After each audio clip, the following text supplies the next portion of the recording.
afternoon, everyone. So my name is François Baguette, so I'm a PhD student from the University of Mauritius. And I will talk to you about pioneer plant species and how they are actually used by conservation practitioners for restoration. So first of all, I would like to thank the funder of this study, ECTE, which is funding my study and my presence here at the conference in the Varuna project. It's a project that is implemented in the Western Indian Ocean, implemented by Expertise France, and my study takes place specifically in Mauritius, so a small island about 900 meters east of Madagascar. So Mauritius, for those who are married or about to be married, you probably know it because it's a nice honeymoon destination. Nice and white sandy beaches, very nice lagoon, nice tropical forest. But because you're also ecologists, you probably know that Mauritius is also one of the most devastated places on Earth, because since colonization in 1538, it lost more than 95% of its native habitat. And this led to many species extinctions. The most common ones are the dodo, for example, giant tortoises, and we also have giant skinks that got extinct. And because of the scale of this degradation, Mauritius actually pioneered ecological restoration and biodiversity conservation, because they started to work on that about a century ago. Already in 1937, the first conservation management areas were established by Dr. Vaughan and Vie, and they were doing this basically to already control the many invasive alien species that were degrading native forests left. Later, the first programs to save endemic bird species were launched, mostly under the leadership of Dr. Carl Jones, who actually contributed to save some of the rarest species of birds of the world. Here I put some pictures of the most renowned ones, the Mauritius kestrel, the pink pigeon, or the parakeet. And then later on, since 1987, a lot of research has been done in the field. I here put a picture of my two supervisors, Dr. Claude Bayer and Dr. Florent, but many others contributed to the field. And so all this research and all this work conducted might sound like a very good thing, which it is, because it contributed to save many animal species. But we could also wonder, at the island scale, how was all this science used really for restoration, and was it really useful? And this is exactly the question that was asked by my supervisor more than 10 years ago now. Was it really useful?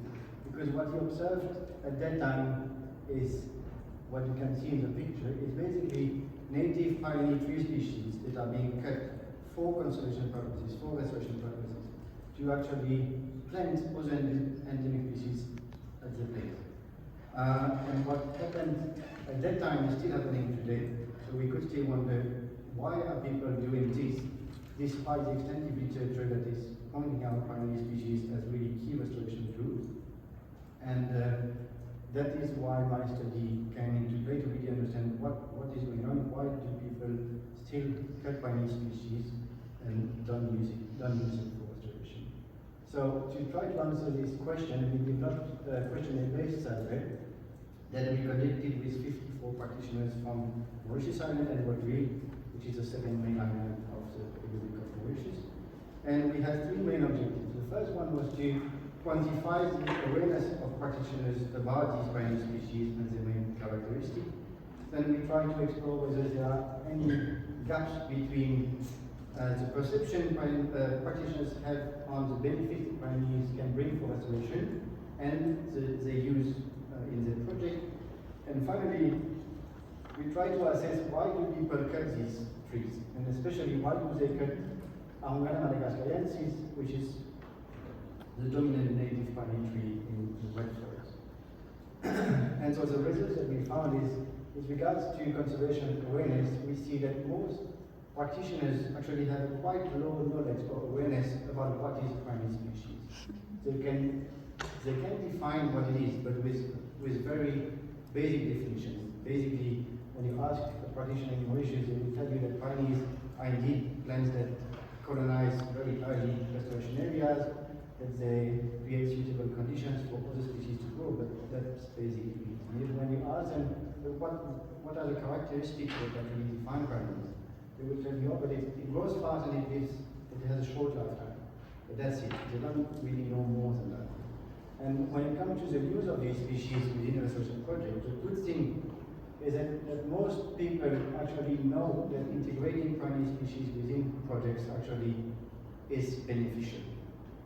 But on the other side, most of them don't use it.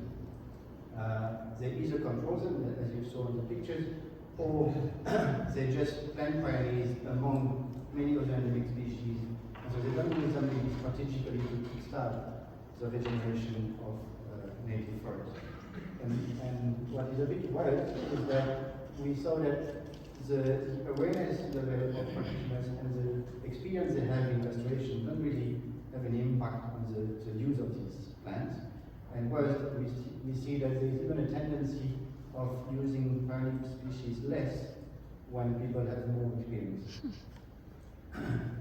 And when we dig a bit more into the reasons why people will use them a lot, for the few practitioners that use this particular primary species for restoration, when we ask them why, there are a lot of different reasons that come up, all of them which are scientifically backed up by publications. So for example, they can tell you that primaries actually provide other resources for other organisms, that they create suitable habitats for the species, that they grow fast, that they are good colonizers, so all scientific reasons. But when you ask the same thing to the people who actually cut our Madagascar species, why do you do that? The reasons that you get are not scientific at all. First of all, most of the practitioners that cut down that are in Mauritius will tell you that they cut it because they don't know if it's native or not.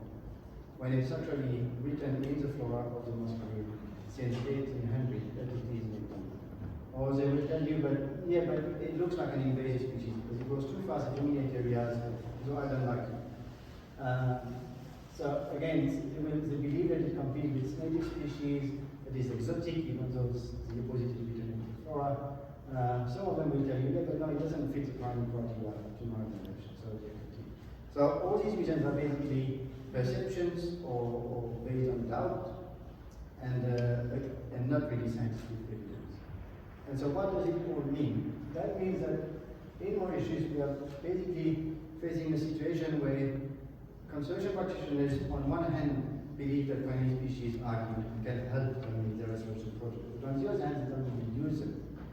And knowledge doesn't seem to be enough, because even though people know about them, it doesn't make them act and use them in the field. And we also see that myths have a quite strong impact on decision making, and that scientific facts actually don't have so much importance. And so overall, that means that untested assumptions continue to overshadow scientific evidence, and this has a direct impact on the restoration activities on the island, because it maintains the cost of restoration very high. Instead of using piney trees to kickstart restoration, people cut them and instead invest in nurseries, planting things, maintenance, and so they spend a lot of money for something that piney species could do naturally without any expense. And so this obviously limits the areas that are currently under restoration. This morning I think we heard that in Brazil somewhere in managed to restore 700 hectares in 2 years. That is what Mauritius did in 50 years. And so we are very far, not very efficient. But also these intensive techniques that remain common in Mauritius limit the opportunities to upscale the restoration of the island. And most importantly, that highlights that, surprisingly, a shift towards evidence-based restoration practices is still needed on the island. And so in conclusion, what we found is that in Mauritius and Rodrigues, they still saw this limited awareness about primary transmission. And this leads to a lot of perception, doubts, and opinions that strongly impact on their use in project. It leads to persisting misconceptions that shape restoration practices that are actually harmful to the native biodiversity. Because something that many practitioners forget is that when you cut down land, you're not just cutting one native species, you're also breaking all the interaction with the support and all the function that it has in the ecosystem. And so overall, it has a quite broad negative impact on restoration.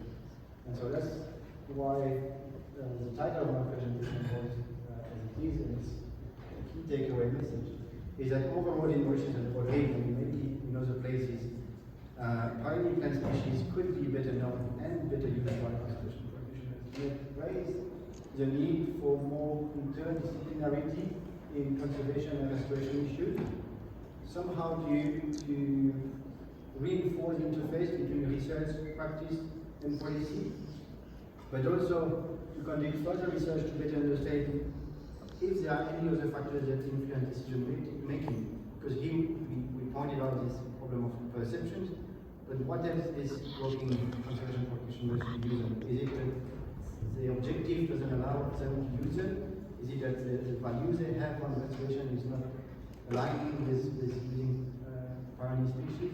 These are open questions that remain and that should be further studied. And so before I finish, I'd like to thank my collaborators and the funder again for this study, so the Mauritius and the Mauritius University for supporting my research.